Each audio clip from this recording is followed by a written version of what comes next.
Olá pessoal, tudo bem? É, uma videoaula, algumas videoaulas, né? Vou separar em vários vídeos aqui. É, vamos falar um pouco do modelo OSI, modelo TCP/IP, baseado aí muito nas dúvidas informadas por vocês aí durante a disciplina, tá? Então a gente vai dar uma passada aqui em alguns conceitos importantes, baseado nas dúvidas que foram levantadas, ok? Então vamos lá, vamos conversar a respeito aqui do modelo OSI e um pouco mais por final do TCP/IP. Tá? Primeiramente, se a gente está falando aqui de redes de computadores, se a gente está falando da comunicação em redes, né, a gente está falando de comunicação de dados. E, e aqui eu trago uma definição aqui do Forozan. Comunicação de dados são. Deixa eu só mudar a canetinha aqui. Comunicação de dados são as trocas de dados entre dois dispositivos por intermédio de algum tipo de meio de transmissão, como um cabo condutor formado por fios. Para que as comunicações de dados ocorram, os dispositivos de comunicação devem fazer parte de um sistema de comunicações composto por uma combinação de hardware, são os equipamentos físicos, que aí a gente pode ter roteadores, switches, os computadores, os servidores, né, PCs, tablets, telefones, e os softwares, né, as aplicações, o navegador web, o sistema operacional, que trabalha muito nessa comunicação de dados. Tá? Então é isso. Aí eu estou dando um passo anterior diante de algumas dúvidas que foram levantadas. Né? Então, assim, se a gente está falando da comunicação de dados, a gente está falando de um emissor e receptor, né? De uma mensagem que vai transitar aí por um meio, né? E de regras para que o emissor e o receptor se entendam. Né? E de regras, não só para eles se entenderem, mas regras para essa mensagem chegar no seu destino. Né? Basicamente isso aí. É como você colocar uma carta no correio. Você tem alguns protocolos, você vai pôr o endereço de remetente na frente, o do destino no verso do envelope, e vai postar numa caixa, isso vai para uma central, e assim por diante. Vai passar por várias agências de correio, vai pegar estrada, vai pegar avião, enfim. A mensagem, as mensagens são as informações, né? São os dados a serem transmitidos. Né? Entre as formas mais populares de informação que a gente tem são os textos, né? Textos, números, as figuras, o áudio e o vídeo. Né? Hoje em dia a gente está fazendo muita videoconferência, né? Tá usando muito esses recursos. O emissor é o dispositivo que vai enviar a mensagem. Pode ser o computador, pode ser uma estação de trabalho, um celular, uma televisão, um tablet, né? Com a internet das coisas aí, pode ser até uma máquina de lavar roupa. Né? O receptor é o dispositivo que vai receber a mensagem, que pode ser da mesma forma, um computador, um tablet, uma televisão, um celular, né? Que vai receber essa mensagem aí. O meio de transmissão é o meio de transmissão físico, né? É o caminho físico no qual a mensagem vai trafegar para chegar ao receptor.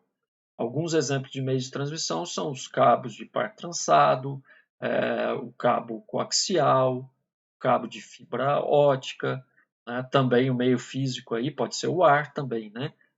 Onde são passadas as ondas eletromagnéticas, enfim. Esses são alguns exemplos dos meios de transmissões. E o protocolo é o conjunto de regras que controla a comunicação desses dados. Né? Vai ser, vai ser uma espécie de acordo entre essas pontas para que a comunicação aconteça, não só entre as pontas, mas se no meio do caminho eu passar é, é, por outros dispositivos, né? O acordo é com esses dispositivos também. Todo mundo tem que se entender. Tá? E aí eu vou aproveitar e falar aqui do fluxo de dados. Né? O fluxo de dados ele pode ser no modo simplex, half duplex ou full duplex. tá? É a forma como esses dados vão trafegar no sentido do fluxo, da direção, né?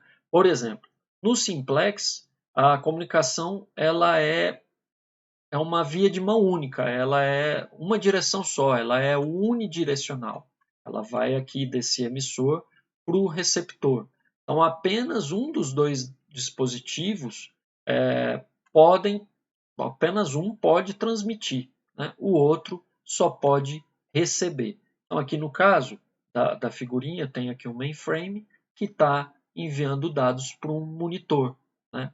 Então, o monitor, esses monitores mais tradicionais, eles são um exemplo de um receptor numa comunicação simplex, né? São exemplos desses dispositivos simplex. O teclado também, né? O teclado só é capaz de introduzir informações, né? O monitor pode somente mostrar as saídas, né? Por isso que eles são exemplos aí de dispositivos que usam esse fluxo de dados simplex. Já no ref duplex eu vou poder transmitir e receber, né? Mas isso não pode ser feito ao mesmo tempo.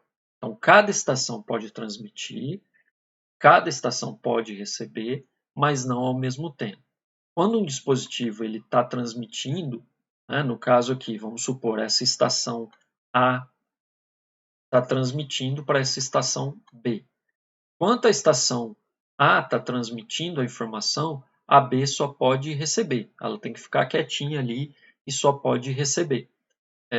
Aí, quando a estação A terminar de transmitir, a estação B, se for o caso, vai poder transmitir suas mensagens para a estação A.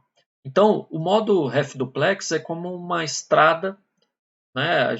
Eu dei exemplo assim de uma estrada em reforma, por exemplo, que uma das faixas, né, você tem duas vias lá, mas uma das faixas tá em obra. Então fica usando uma mesma faixa para os dois sentidos. Então a gente vai ter que controlar esse fluxo, senão vai dar colisão, né? É exatamente isso. Então, quando os carros estão trafegando em uma direção, os outros carros que estão querendo ir para o outro sentido têm que aguardar, têm que esperar, né?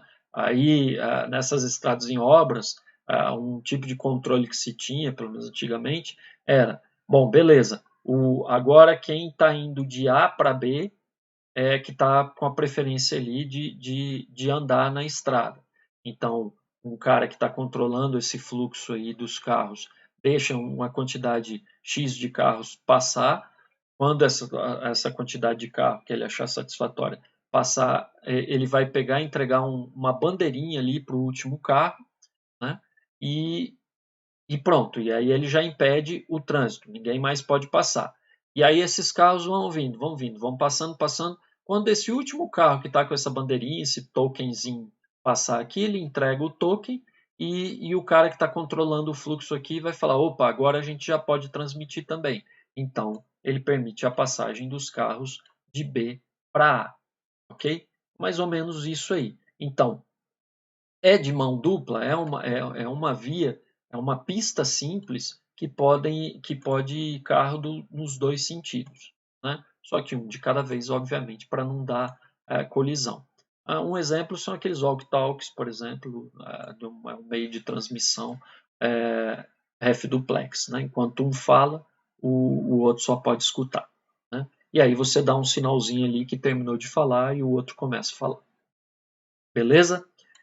Bom, full duplex mais simples, né? É uma via de mão dupla e que pode ter tráfego, pode ter transmissão e recepção ao mesmo tempo, né? Nos dois sentidos, de modo simultâneo. Então, o modo full duplex é como essa via de mão dupla, com tráfego fluindo em ambas as direções e ao mesmo tempo, né? Os sinais indo em uma direção, eles compartilham, né, já que eles estão usando o mesmo meio físico de transmissão, né, eles compartilham a capacidade do link com os sinais que estão indo na outra direção. Esse compartilhamento dessa capacidade ele pode ser separado fisicamente, né, um para transmissão e outro para recepção, ou eles podem ter ali uma divisão do canal, né? O canal de transmissão é dividido entre os sinais que trafegam em ambas as direções, né? Então, pode ter ali o compartilhamento do mesmo meio físico para essa transmissão nos dois sentidos, né? Basta a gente pensar no telefone, né? Quando duas pessoas estão conversando no telefone, você pode falar e ouvir ao mesmo tempo, ok? Então é isso, né? A comunicação de dados basicamente é isso, esses dados trafegando, passando por diversos dispositivos e por meios físicos, meios de transmissão na rede. Né? Uma rede é um conjunto de dispositivos, a gente normalmente chama como nós, né, esses dispositivos, conectados por links de comunicação.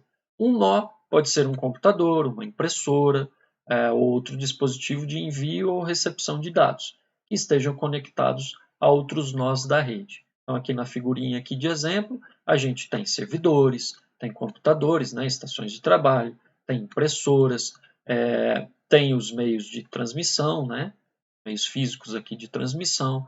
Temos aqui os switches, né, que estão na camada 2, que a gente vai ver, os roteadores, temos repetidores do sinal, temos pontes, né, e é isso, diversos dispositivos. Então, você imagina gerenciar essas grandes redes e essas comunicações com essa profusão aí de dispositivos, meios de transmissão e tudo mais, né?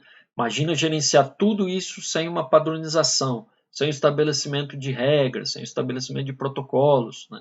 Cada fabricante vai poder fazer de um jeito, cada um faz do jeito que bem entender, né? Os roteadores de fabricantes diferentes, eles, se a gente deixar essa liberdade ali, não estabelecer esses protocolos, provavelmente os roteadores de um fabricante não vão conversar tão bem com os roteadores de outros fabricantes. Então, se na minha organização eu tenho um roteador Cisco, por exemplo, aí dentro da minha organização está tudo uma beleza, todo mundo conversando bem, né? A hora que eu precisar me comunicar, que é muito comum hoje, com a rede de outra organização, vamos supor até mesmo uma filial que está em outro país, tal, que lá se usou dispositivos de rede de outro fabricante, sem ser da Cisco. Aí esses roteadores, esses dispositivos trabalham de outra forma. Ferrou, não vou conseguir conversar direito ali com essa rede, né? Isso falando ali em roteadores, sem contar outros dispositivos, sem contar softwares, né, os sistemas operacionais. Se cada um conversar da forma que bem entender, essa comunicação não vai ser possível. No início dessa comunicação de dados, as redes de telecomunicação não era muito diferente disso, não. Era um pouco difícil você contar com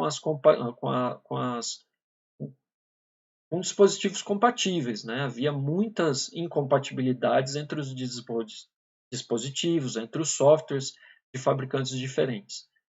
Por isso que a ISO elaborou o modelo, né, o modelo OSI, para a padronização dessa comunicação e esse modelo é o OSI ali para justamente permitir essa comunicação com maior flexibilidade, com maior interoperabilidade, né, entre os dispositivos.